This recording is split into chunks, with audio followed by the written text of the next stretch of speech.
Alright, welcome back. Today I'll be going through Fruity Keyboard Controller. So the Fruity Keyboard Controller can be brought in to the channel rack by clicking the plus button, going up to controllers, hitting that, and you're brought to this sort of screen. What this plugin does, it controls any parameter you choose by using notes on the keyboard. So by default you get from C4 to B5, that's the range, and you can see this value slider. All of these notes have increments up until 100 at B5 and 0 at C4, so it's just a range between here, and this is a percentage, I'm pretty sure. Now you can auto map them by coming over here and hitting white plus black or white only. I'll just do white only, and then all of these white ones will go from 0 to 100. Now I can increase this range by left clicking wherever I want, and then left clicking back could increase it however far I want. Alright, so to link a parameter to Fruity Keyboard Controller, I've got this pattern here, this citrus pattern. I'll play that for you now.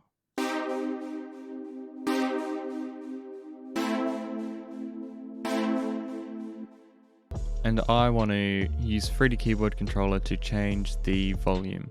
So I'll come to the mixer.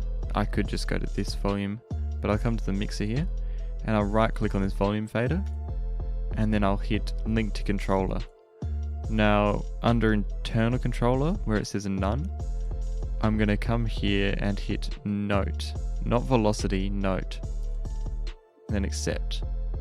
Then I'll come back to my channel rack, open up piano roll for Fruity Keyboard Controller, and then I'll put down C5 for one bar and then D4 for the next. What this will do is it'll start the volume up here and then it'll bring it down here for the next one. So I'll play that for you now.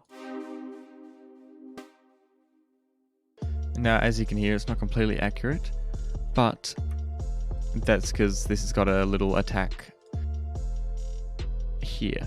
So this slider, this attack slider, changes the time it takes to affect the parameter.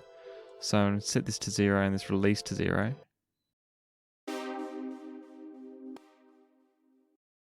There we go. So it's working when the note hits. Now I'm going to try and come up with a cool little volume automation so I can work within these notes, B5 to C4, and I'll create a little volume automation sort of pattern.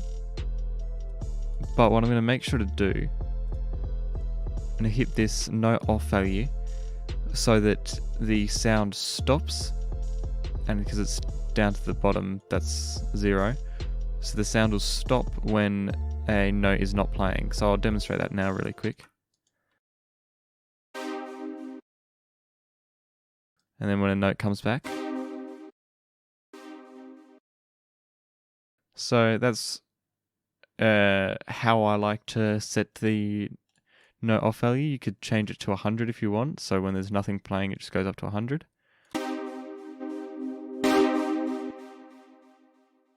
But I like to keep it at 0 just to create some cooler effects, like sort of gating effect. But I'm going to create a little volume pattern and I'll be back within a sec.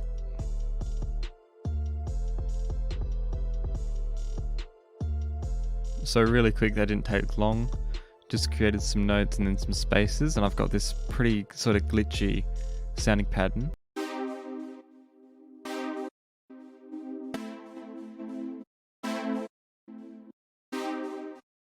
So I'm liking how that's sounding. You can sort of get a groove from that already. Now this is the extent of the Fruity Keyboard Controller pretty much. You can auto map the values or you can set them manually with this slider. And then these sliders for attack and release.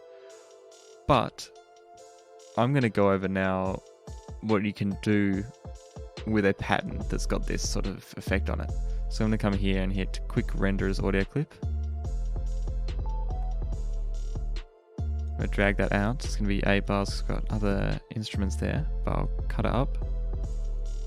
And now what I'm going to do, I'll link this to a new mixer channel. And I'm going to add some effects. I'm going to mainly just use delay and reverb, but I'll create a little cool little pattern out of this.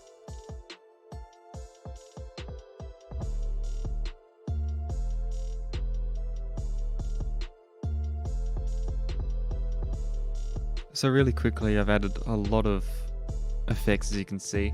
I've got a reverb going into a delay. This is Tau Dub 3. I really like this delay. Then I've got another reverb on that, and then a little EQ to get rid of the lows and boost the mids, take some of the very highs out. And another reverb. It's pretty wet there. And then another delay. I like this delay for its ping pong effect. It's pretty nice. It's just a stock fruity delay. And then I've got isotope vinyl just to sort of saturate it a bit, I guess. And then a compressor in the end. And here's what this is sounding like now.